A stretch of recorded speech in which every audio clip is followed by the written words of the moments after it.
In the Nigerian Nollywood industry, an A-lister is referred to a top-tier actor, actress, or filmmaker who is in high demand, recognized for their talent and skill, highly commerciable, which means if their face there any poster, no worries, sells at ASAP, be it cinema, YouTube, streaming platforms, or otherwise. They are highly influential and visible, meaning they get the endorsement and the news for all the positive things. They're getting awards, they're getting recognition. Those celebrities are tagged as A-listers. They are one of one. They are top tier. They are holy great. These Nollywood actors I'm about to name, they are not any of these. They are not A-listers. So when it comes to the Nollywood industry, there's a hierarchy. We have the A-lister, B-lister, C-lister, D-listers. We're starting with Destiny Etiko. Etiko, yeah, she is widely recognized and she doesn't necessarily have set skill or talents that will make to being an A-lister. Next, we have Lillian Afegba. Coming off from her success from To Kill a Monkey, it has propelled her into the biggest, not visible. So her being visible check. Is she commercial? That's the question. If Lillian Afegba is the front poster or the main lead for a film showing at the cinema, will you go and see her? No. Does she necessarily have the talent and the skill to match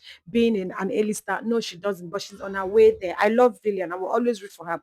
But this is me stating fact. She is not an A-lister when it comes to in the Hollywood industry. Angela Okorie, I feel like she's not even supposed to be in this list to even begin with. Don't see Angela Okorie as an actor. I see her as a socialite. Angela Okorie is not even a C-lister. She is actually a D-lister. I don't think she's aware of that. But without any doubt, her career skyrocketed after the success of Love in Every Single Word. Is Bamba, does she have the talent? Not necessarily so, but she's well on her way there. Is she in high demand? Yes, on the YouTube space because of the success of Love in Every Word. People are tending to forget that Love in Every Word was not successful based off of the actors that she played with, based off of the director, the producer, and how the entire production out. Not necessarily based off of her, because most times A-listers have the ability to make a production successful solely on their back because of their talents, because of their skill, because of their engagement. He's practically a D-lister, if I'm going to be honest. Not any doubt, he is not an A-lister. C-lister, probably yes. Does he have the pull for cinema release? No, because let's get it. Wait, demography that he has under his belt here, they're not the demography that's going to push a cinema release. That's the honest to God truth. Demography that he has under his belt, and not the demography that is going to pull brands. So at the end of the day, it's not about you just having numbers on YouTube. It goes far beyond that as a producer, as an actor, as an entertainer. Only Alex has been in the entertainment industry for the longest time. Started out the same time as Tonto D. But when it comes to the talent, the skill, if she's in hiding, her being diverse, especially when it comes to real interpretation, it's a little bit sketchy. Technically, Oyin Alex is actually part of the OGs, but she is not an A-lister simply because she doesn't necessarily have the talent or the skill to be able to pull it.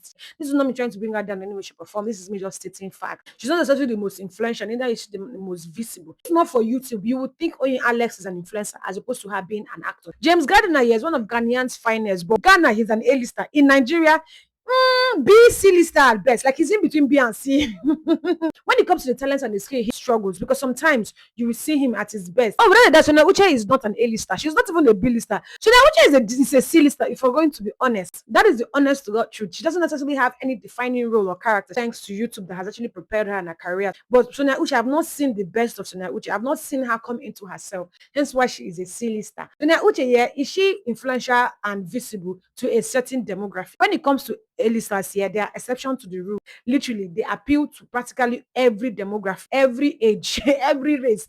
That is what an A-lister is. Being an A-lister here, you have to have the grace, the charisma, the courage. She is not an A-lister, she's a C-lister. Kubo is not an A-lister. He thinks he's an A-lister. And again, where are you, sir? He's come back. At this point, this is ridiculous. Ikuku, where thou hidest? Alex Kubo is a C-lister, not even B. Because when it comes to the talent, when it comes to him being influential and visible, he's nowhere to be found as at this time. Journalist is a D-lister criteria that I just listed when it comes to you quantifying if an actor is in a certain hierarchy. Richie Daniels, D-lister.